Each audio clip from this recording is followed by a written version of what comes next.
What is going on, guys? Greggles TV. I'm going to walk you through, if you're switching from Android over to an iPhone, I'm going to walk you through just basic stuff, how to navigate, how to find certain things, little tips and tricks as well that you might not be familiar with. This video is sponsored by HiPDF, the all-in-one online PDF solution. You get powerful features to edit, review, protect, sign, and convert PDFs. It's an excellent online PDF editor and converter on your Windows and Mac. And it greatly helps to read, take notes, and convert PDFs easily. Want to convert a Word file to PDF? Just click Word to PDF, add your Word file, click Convert, then click Download to get your new PDF file.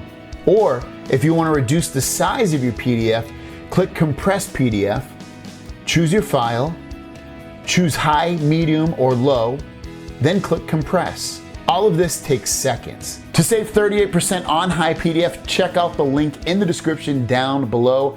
Thanks again to HiPDF for sponsoring this video. So let's jump into it. The first is going to be navigating the phone. So to go home on an Android, you have it smack dab in the middle. You have your back button on the left or the right, and then you have your recent apps button on the left or right as well. And they're usually, at least in the past, they've been buttons. Well, on Apple, it's slightly different or slightly the same depending upon how you have your navigation set up on your Android. But to go home, all you're gonna do is swipe up from the middle up. And so for instance, if I have this website open, I'm gonna swipe up and it will automatically go home. You can do that from any screen that you're on. Swipe up and it'll go home. Now to bring up your recent apps, all you're going to do is press and hold up from the middle and you can see you have your recent apps, and you can swipe up if you want to close it or tap on it if you want to go back into it.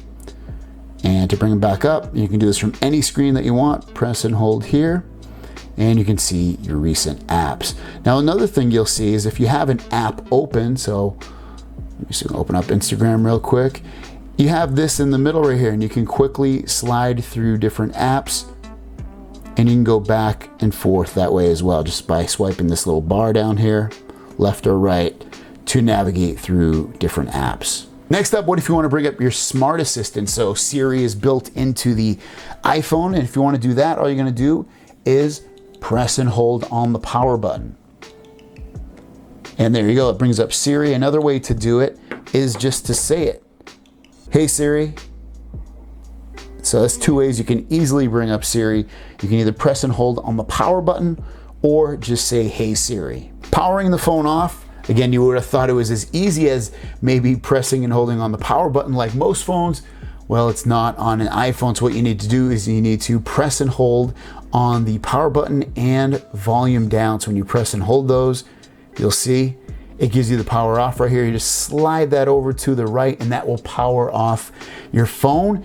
If it's turned off and you want to power it back on, all you're going to do is press and hold the power button until you see the Apple logo, and then it'll turn back on. Screenshots are very similar to powering off your phone, except it's just opposite. You'll hold the power button and the volume up button at the same time. You see it took a screenshot, and then if you want, you can tap on it and you can edit it from here. You can crop it, or you can add colors or notes to it, trash it, save it, share it, whatever you want at that point. A quick way to get into Apple Pay is to double tap the power button. So just press the power button twice and that will bring up Apple Pay, and then from there, use your Face ID, or you can use your passcode to unlock the device, and then just place your phone near the paying terminal and it will use your Apple Pay. So again, just double tap the power button to launch Apple Pay. If you're looking at a blank screen and you want to wake it up, you can press the power button once and it will launch your screen, or you can double tap the screen and it will also wake it up. Next would be seeing your notifications. One way is from the upper top left, swipe down, and you can see all your notifications, and then go through them that way, or do it from the middle and you can see them the same.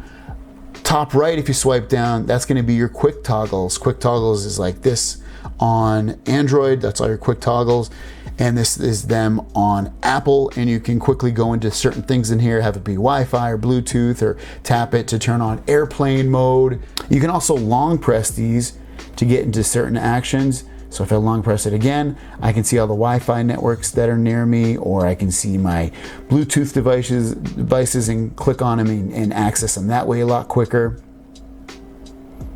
Another cool thing in here is if you want to screen record. Now you might not see that button in your control center, so you need to add it, and that will, like I said, record your screen. And what I mean by that is you press it and you say 3, 2, 1, and it starts recording your whole screen. So if you want to send a little video of how to do something on your screen, it's a quick way to be able to do that. And to stop it, you can just press it in the top left here, and that will end up saving in your Photos app. You can just go in there and access your Photos app and watch that video back. But if you want to be able to record your screen, the way you do that is you go into Settings, and you're looking for Control Center. So just pull down from the top and you're going to search Control Center. Tap on it, go to Customize Controls. And this is also how you can add other things within here as well. So for instance, I have dark mode in there right now. Maybe I want to remove that. And you would see I already have screen recording, but you might have screen recording down here. Just hit the plus next to it. So for instance, maybe I want to add my Notes app. I'll hit the plus next to it. And now it's in there. I'm going to go back, home, swipe down, and now I have my Notes app. I also have my screen record there as well. There's two ways to unlock your phone. One of them is Face ID, the other is a code. There's no fingerprint sensor on here like some other phones in the past, or maybe a phone that you have currently, at least on the new iPhones. So once you set that up, it's very simple. It's actually my favorite way of unlocking the phone, and it's my favorite face unlock. You'll see it already is unlocked. It's on my face. Or if it doesn't see my face, and I go in here just to show you, and I just put my code in, and it will unlock the phone. One of the more annoying things I feel like about iPhone is you can't really customize it that much, at least your home screens anyway. But maybe you want to search for an app because you can't find it because you just have, pages and pages of apps. Well, a quick way to do it is swipe down like about right here, and you can search for an app. Maybe Chrome wasn't there. Maybe you're looking for Chrome. You can just type Chrome and it'll pull it up right there for you. Any other app that you're looking for, maybe you're looking for your settings, quick way to do it, and you can tap it right there as well.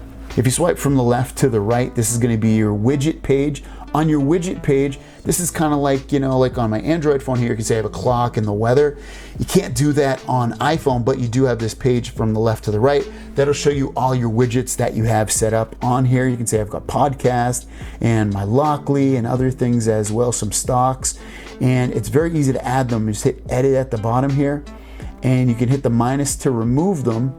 Or if you want to add more, they'll automatically show in here. Just hit the plus. Maybe I want to see Hulu, or just do Hue, I guess. I'll hit the plus.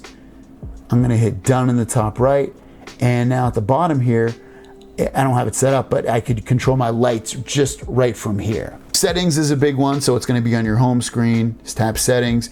And I kind of showed you earlier, but if you're not sure where a certain setting is within here, maybe you're looking for your camera in here, like settings for the camera. You can just go to the top here. You might look like that. Just pull down from the top and you'll get a search bar up here, and I'll type camera, and it will bring up all the settings that have camera in it. I can tap on it. I can go in here and change the resolution, all that kind of stuff. That's generally the way certain apps are in the settings. Instead of like on Android, you can go into the app and then go to the settings within the app. You actually do it within settings on the iPhone, but there's also tons of other settings in here as well, such as maybe you want to change your wallpaper. Wallpaper is in here as well. You can tap on it, change your wallpaper, just choose the new wallpaper that you want, and that's how you change your wallpaper. Because on Android, you just press and hold on your home screen and then choose wallpaper. So it's a little bit different on the iPhone. Deleting apps and creating folders is basically the same on both of these.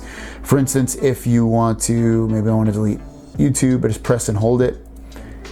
And I can just hit that X, and then when I'm done, just hit done. You can also press and hold it, and you get this first menu, and from here I can delete the app, share it. I can do these different things. I can search, go to my subscriptions, all that. I can also do edit my home screen. If I tap on that, that will allow me to maybe create a folder. Maybe I want to put these in the same folder, it creates that folder, and I can click into it and click in here as well and rename it to whatever I want. Hit done, and then hit done again in the top right, and that's how you create folders. So there you guys go. Those are some of my basic functional things if you're moving from Android over to iPhone. I hope that helped you. And for everyone else, if you know some cool tips and tricks that people should know going from Android over to iOS or iPhone, leave it in the comments. Thanks for watching, guys, and I'll see you down the road. Peace.